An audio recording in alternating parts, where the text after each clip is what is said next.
আসসালামু আলাইকুম, স্বাগত জানাচ্ছি চ্যানেল আই নিউজ আন্তর্জাতিক সংবাদে। সাথে আছি আমি সাবিহা। দিল্লি বিস্ফোরণের পর ভারতের পাশে দাঁড়ালেন নেতানিয়াহু। গাজায় সেনা প্রেরণে মার্কিন প্রস্তাবে রাশিয়া, চীন সহ আরব দেশগুলোর আপত্তি। ভারত জুড়ে ৩২ গাড়িতে ৩২ হামলার ছক। কিয়েভে ক্ষেপণাস্ত্র ড্রোনের বড় হামলা চালিয়েছে রাশিয়া। সীমান্তে পারমাণবিক অগ্নিশিখা। লেবাননকে গোপনে বিধ্বংসী অস্ত্র দিল ইরান। ইসরায়েলের বিরুদ্ধে সর্বাত্মক হামলার প্রস্তুতি। আরব জোটের নজিরবিহীন ঐক্য, অভূতপূর্ব চাপে কোণঠাসা ইসরায়েলের প্রধানমন্ত্রী নেতানিয়াহু। এতক্ষণ শুনছিলেন সংবাদ শিরোনাম, এখন জানাবো বিস্তারিত। দিল্লি বিস্ফোরণের পর ভারতের পাশে দাঁড়ালেন নেতানিয়াহু। দিল্লির লালকেল্লা এলাকার কাছে সোমবার সন্ধ্যার বিস্ফোরণের ঘটনায় নিহতদের প্রতি গভীর সমবেদনা জানিয়েছেন ইসরায়েলের প্রধানমন্ত্রী বেঞ্জামিন নেতানিয়াহু। বুধবার তিনি ভারতের প্রধানমন্ত্রী নরেন্দ্র মোদী এবং ভারতের জনগণের প্রতি শোকবার্তা পাঠান। নেতানিয়াহু বলেন, আমাদের প্রিয় বন্ধু নরেন্দ্র মোদী এবং ভারতের সাহসী মানুষদের উদ্দেশ্যে বলতে চাই, সারা এবং আমি এবং ইসরায়েলের মানুষ নিহতদের পরিবারের প্রতি গভীর সমবেদনা জানাচ্ছি। শোকের এই সময় ইসরায়েল আপনাদের পাশে আছে। পরবর্তী বার্তায় তিনি লেখেন, ভারত ও ইসরায়েল প্রাচীন সভ্যতা। আমরা একই মূল্যবোধ ও দৃঢ়তার উপর দাঁড়িয়ে আছি। সন্ত্রাস আমাদের শহরে আঘাত করতে পারে, কিন্তু আমাদের আত্মাকে নড়াতে পারে না। আমাদের দুই দেশের আলো আমাদের শত্রুর অন্ধকারকে হার মানাবে। ইসরায়েলের পররাষ্ট্রমন্ত্রী গিদেওন স্যারও সমবেদনা জানান। তিনি বলেন, দিল্লির কেন্দ্রস্থলে সংঘটিত বিস্ফোরণে নিহতদের পরিবারের প্রতি গভীর সমবেদনা জানাই। আহতদের দ্রুত সুস্থতা কামনা করি। সন্ত্রাসীর বিরুদ্ধে লড়াইয়ে ইসরায়েল ভারতের পাশে আছে। এদিকে বিস্ফোরণকে সম্ভাব্য সন্ত্রাসী হামলা ধরে নিয়ে তদন্ত শুরু করেছে ভারতের জাতীয় তদন্ত সংস্থা এনআইএ। এনআইএ বলল, একটি স্বতন্ত্র তদন্ত দল গঠন করা হয়েছে এবং এটি এসপি স্তরের কর্মকর্তাদের তত্ত্বাবধানে কাজ করবে। ভারতের স্বরাষ্ট্র মন্ত্রক এই ঘটনার তদন্ত আনুষ্ঠানিকভাবে এনআইএর কাছে হস্তান্তর করেছে। তদন্ত দল বিস্ফোরণটি ইচ্ছাকৃত না দুর্ঘটনাজনিত সব ধরনের সম্ভাবনাই খতিয়ে দেখবে। সোমবার সন্ধ্যায় ৭টার দিকে লালকেল্লার কাছে সুভাষমার্গ ট্রাফিক সিগন্যালের কাছে একটি ধীরগতির হুন্ডাই i20 গাড়ির সামনে বিস্ফোরণ ঘটে। এতে আশেপাশের আরও কয়েকটি গাড়ি ক্ষতিগ্রস্ত হয়। ঘটনাস্থলে উপস্থিত ছিলেন কেন্দ্রীয় স্বরাষ্ট্রমন্ত্রী অমিত শাহ। দিল্লির অন্যতম ব্যস্ত ঐতিহাসিক এলাকায় বিস্ফোরণের পর পুরো দেশে নিরাপত্তা জোরদার করা হয়েছে। গাজায় সেনা প্রেরণের মার্কিন প্রস্তাবে রাশিয়া, চীন সহ আরব দেশগুলোর আপত্তি। ফিলিস্তিনের গাজা উপত্যকায় স্থিতিশীলতা রক্ষার আন্তর্জাতিক বাহিনী পাঠানোর যুক্তরাষ্ট্রের প্রস্তাবে রাশিয়া, চীন এবং একাধিক আরব দেশ আপত্তি জানিয়েছে।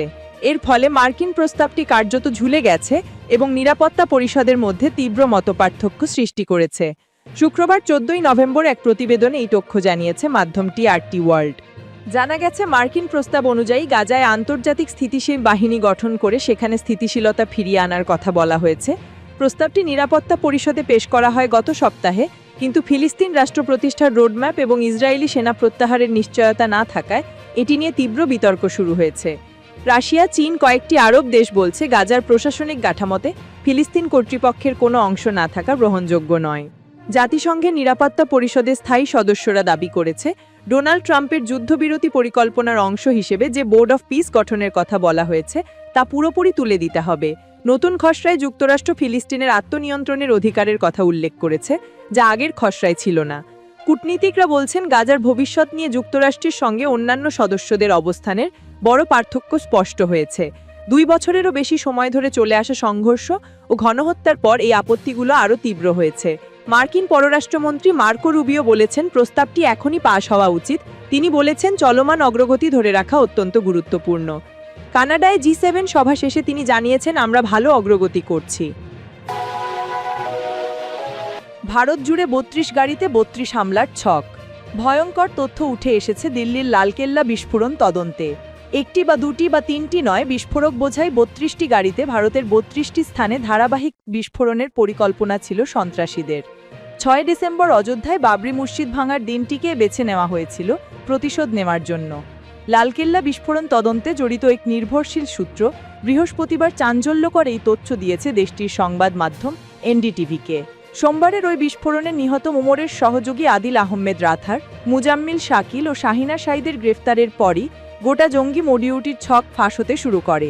প্রতিবেদনে বলা হয়েছে, হামলা চালানোর জন্য 8 জনকে দায়িত্ব দেওয়া হয়েছিল। 2 জন করে একটি দল তৈরি করে হামলার পরিকল্পনা করা হয়। ওই দলগুলো ইম্প্রোভাইজড এক্সপ্লোসিভ ডিভাইস নিয়ে আলাদাভাবে ভাগ হয়ে বিস্ফোরণ ঘটানোর ছক ছিল। ওই সূত্রের আরও দাবি, চিকিৎসক মুজাম্মিল, উমর, আদিল ও শাহিন একযোগে 20 লক্ষ টাকা সংগ্রহ করেছিলেন। তারপর সেই টাকা উমরের হাতে তুলে দেওয়া হয় হামলার প্রয়োজনীয় ব্যবস্থার জন্য। গুরুগ্রাম, নুহ ও আশেপাশের এলাকা থেকে বিস্ফোরক তৈরির সামগ্রী এনপিকে কেনা হয়েছিল। শুধু তাই নয়, সিগন্যাল অ্যাপে একটি গ্রুপ তৈরি করেছিলেন উমর। সেই গ্রুপে 2 থেকে 4 জন ছিলেন বলে জানতে পেরেছেন তদন্তকারীরা। তদন্তকারীদের দাবি, বিস্ফোরণ ছকের নেপথ্যে ছিল পাকিস্তান ভিত্তিক জঙ্গি সংগঠন জয়শে মোহাম্মদ। ইতোমধ্যেই 4টি গাড়ি উদ্ধার হয়েছে: Hyundai i20, Maruti Brezza, Maruti Dzire ও ফোর্ড ইকোস্পোর্ট। এর মধ্যে i20 গাড়িটি সোমবার পছালদের দিকে লালকেল্লার সামনে বিস্ফোরিত হয়, যাতে মৃত্যু হয় 13 জনের। প্রতিবেদনে বলা হয়েছে, গাড়িগুলো ইচ্ছা করেই পুরনো ও বহুবার বিক্রি হওয়া গাড়ি থেকে বেছে নেওয়া হয়েছিল। মালিকানার হদিশ পাওয়া কষ্টসাধ্য করতেই এই পরিকল্পনা।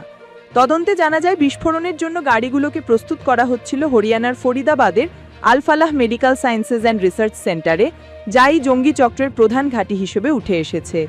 ফরিদাবাদেই বুধবার গভীর রাতে একটি ফোর্ড ইকোস্পোর্ট উদ্ধার হয়। সেটির ভিতর এক যুবককে ঘুমন্ত অবস্থায় ধরা হয়। তাকে গ্রেফতার করেছে এনআইএ। সোমবার বাজেয়াপ্ত হওয়া ডিজায়ার গাড়ি থেকে উদ্ধার হয়েছে AK-47 রাইফেল ও বিপুল গুলির মজুদ। প্রাথমিক তদন্তে জানা যায়, বিস্ফোরণের সময় উপস্থিত জঙ্গি উমর মোহাম্মদের ভুলের কারণেই আগেভাগে বিস্ফোরণ ঘটে। ডিএনএ পরীক্ষায় নিশ্চিত হয়েছে, সেই বিস্ফোরণেই মৃত্যু হয়েছে তার।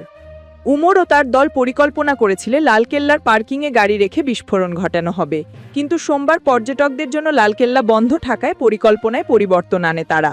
শেষ পর্যন্ত দুর্ঘটনাস্থল বেছে নেয় লালকেল্লার গেটের সামনে ব্যস্ত ট্রাফিক সিগন্যাল এবং মেট্রো স্টেশন। কিয়েভে ক্ষেপণাস্ত্র ড্রোনের বড় হামলা চালিয়েছে রাশিয়া। ইউক্রেনের রাজধানী কিয়েভের প্রায় প্রতিটি অঞ্চলে ব্যাপক ক্ষেপণাস্ত্র ও ড্রোন হামলা চালিয়েছে রাশিয়া। শুক্রবার সকালে রুশ ওই হামলায় 11 জন আহত হয়েছে বলে জানা গেছে। কিয়েভের মেয়র ভিটালি ক্লিটসকো এই হামলার সত্যতা নিশ্চিত করেছেন। ফরাসি বার্তা সংস্থা AFPর সাংবাদিকরা জানিয়েছেন, রাশিয়া ইউক্রেনের অবকাঠামোর ওপর আক্রমণ জোরদার করছে এবং এর ফলে শহরের কেন্দ্রস্থলে বেশ কয়েকটি বিস্ফোরণ ঘটেছে।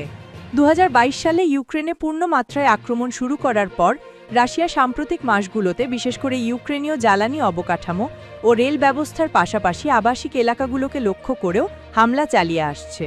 কিয়েভ অঞ্চলের সামরিক প্রশাসনের প্রধান মাইকোলা কালাশনিক বলেছেন, শুক্রবার রাজধানীর গুরুত্বপূর্ণ অবকাঠামোগুলোকে লক্ষ্য করে ক্ষেপণাস্ত্র ও ড্রোন হামলা চালিয়ে যাচ্ছে রাশিয়া।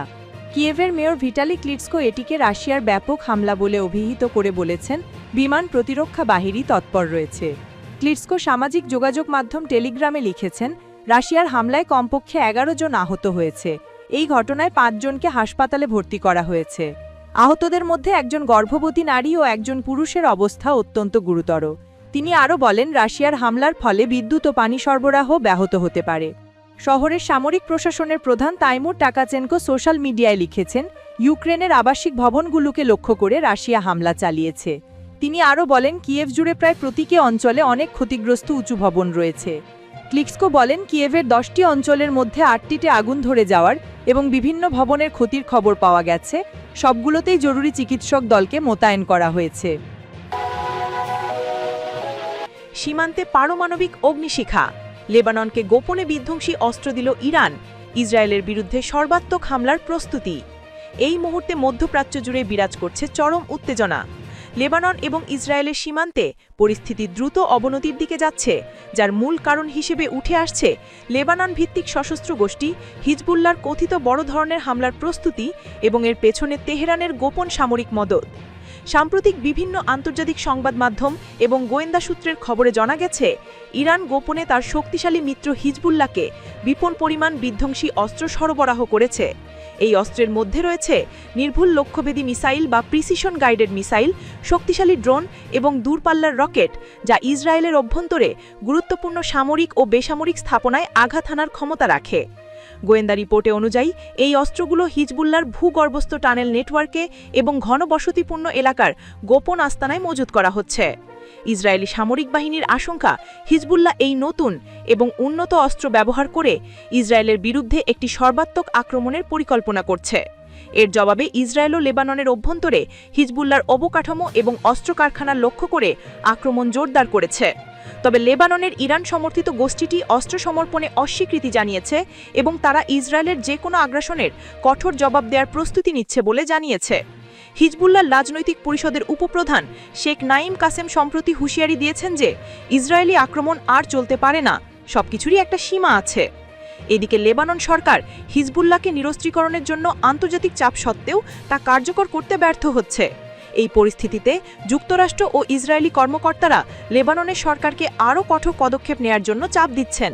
বিশ্লেষকরা মনে করছেন এই অস্ত্র সরবরাহ এবং পাল্টা সামরিক তৎপরতার ফলে পুরো মধ্যপ্রাচ্য জুড়ে একটি নতুন এবং ভয়াবহ যুদ্ধের আশঙ্কা তৈরি হয়েছে, যা 2006-এর লেবানন যুদ্ধের চেয়েও মারাত্মক হতে পারে। পরিস্থিতি এতটাই জটিল যে একটি ছোট ভুল পদক্ষেপও এই অঞ্চলকে বৃহত্তর সংঘাতে ঠেলে দিতে পারে। আন্তর্জাতিক সম্প্রদায় অবিলম্বে এই উত্তেজনা প্রশমনে কূটনৈতিক উদ্যোগ নেওয়ার আহ্বান জানাচ্ছে। তবে যতক্ষণ পর্যন্ত লেবানন সীমান্তেই হিজবুল্লাহর সামরিক উপস্থিতি বহাল থাকছে এবং ইরান তার সামরিক সহায়তা অব্যাহত রাখছে, ততক্ষণ পর্যন্ত এই সংঘাতের মেঘ কাটবে না বলেই মনে করছেন বিশেষজ্ঞরা। আরব জোটের নজিরবিহীন ঐক্য অভূতপূর্ব চাপে কোণঠাসা ইসরায়েলের প্রধানমন্ত্রী নেতানিয়াহু। চলমান সংঘাতের আবহে মধ্যপ্রাচ্যের ভূ রাজনীতিতে এক নতুন মোড়। ইসরায়েলকে তাদের সামরিক পদক্ষেপের জন্য সম্মিলিতভাবে উচিত শিক্ষা দিতে একজোট হয়েছে আরব বিশ্বের প্রভাবশালী দেশগুলো। এই নজিরবিহীন ঐক্যের ফলে আন্তর্জাতিক এবং অভ্যন্তরীণ দুই দিক থেকেই চরম চাপের মুখে পড়েছেন ইসরায়েলের প্রধানমন্ত্রী বেঞ্জামিন নেতানিয়াহু। গত কয়েক সপ্তাহের সংঘাতের পর এই প্রথম সৌদি আরব, কাতার, সংযুক্ত আরব আমিরাত, জর্ডান এবং মিশর সহ একাধিক গুরুত্বপূর্ণ আরব দেশ এক মঞ্চে এসেছে। তাদের মূল দাবি একটি, অবিলম্বে নিঃশর্ত যুদ্ধবিরতি এবং ফিলিস্তিনিদের কাছে মানবিক সাহায্য পৌঁছানোর জন্য করিডোর খুলে দেওয়া। রিয়াদে অনুষ্ঠিত আরব ও ইসলামিক দেশগুলোর শীর্ষ সম্মেলনে এই ঐক্যমতের ঘোষণা আসে। অতীতে ফিলিস্তিন ইস্যুতে আরব দেশগুলোর মধ্যে এমন সর্বসম্মত কঠোর অবস্থান খুব কমই দেখা গেছে। এই দেশগুলো এখন ইসরায়েলের উপর আন্তর্জাতিক চাপ বাড়াতে একযোগে কাজ করার অঙ্গীকার করেছে। এমনকি সম্পর্ক স্বাভাবিক করা দেশগুলোও এখন ইসরায়েলের সামরিক অভিযানের তীব্র নিন্দা জানাচ্ছে। আর এই নজিরবিহীন তোটবাধাই কার্যত ইসরায়েলকে আলোচনার টেবিলে বসতে বাধ্য করার প্রথম পদক্ষেপ। আর আরব বিশ্বের এই সম্মিলিত হুঙ্কারের প্রভাব সরাসরি পড়েছে জেরুজালেমের অভ্যন্তরে। প্রধানমন্ত্রী নেতানিয়াহু এখন বহুলাংশে কোণঠাসা। একদিকে যেমন আরব জোটের চাপ, অন্যদিকে তেমনি মিত্র দেশগুলোর সুর নরম হওয়া। যুক্তরাষ্ট্রসহ পশ্চিমা দেশগুলো এখন স্থায়ী যুদ্ধবিরতির পক্ষে জোর দিচ্ছে, যা তেল আবিবের জন্য বড় অস্বস্তির কারণ। এর পাশাপাশি নেতানিয়াহুর উপর অভ্যন্তরীণ চাপও কম নয়। জিম্মিদের পরিবারের সদস্যরা তার বিরুদ্ধে আন্দোলন করছেন। এমনকি যুদ্ধকালীন মন্ত্রিসভার ভেতরেও তার সিদ্ধান্ত নিয়ে মতপ্রত্যক্ষ তৈরি হচ্ছে। জন্মত জরিপেও দেখা যাচ্ছে দেশের বহু নাগরিক তার নেতৃত্ব এবং নিরাপত্তা নিশ্চিত করার ক্ষমতা নিয়ে সন্দিহান।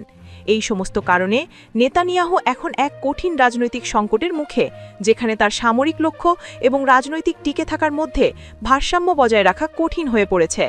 কূটনৈতিক মহলের পর্যবেক্ষণ হল, আরব ঐক্যের ফলে ইসরায়েলের জন্য এই সংঘাত দীর্ঘায়িত করাটা আরও চ্যালেঞ্জিং হয়ে উঠবে, কারণ অর্থনৈতিক এবং রাজনৈতিকভাবে আরব দেশগুলোর ভূমিকা অস্বীকার করা অসম্ভব। এই পরিস্থিতিতে আন্তর্জাতিক কূটনীতিতে বড় ধরনের রদবদল আসতে পারে। জিম্মি মুক্তি এবং মানবিক সাহায্য বিষয়টিকে কেন্দ্র করে যে কোনো সমঝোতাই এখন নেতানিয়াহুর ভবিষ্যৎ নির্ধারণ করবে। সব মিলিয়ে মধ্যপ্রাচ্যের রাজনৈতিক দাবা খেলায় আরব জোটের এই নতুন চাল ইসরায়েলকে এক নতুন সমীকরণের সামনে দাঁড় করিয়েছে।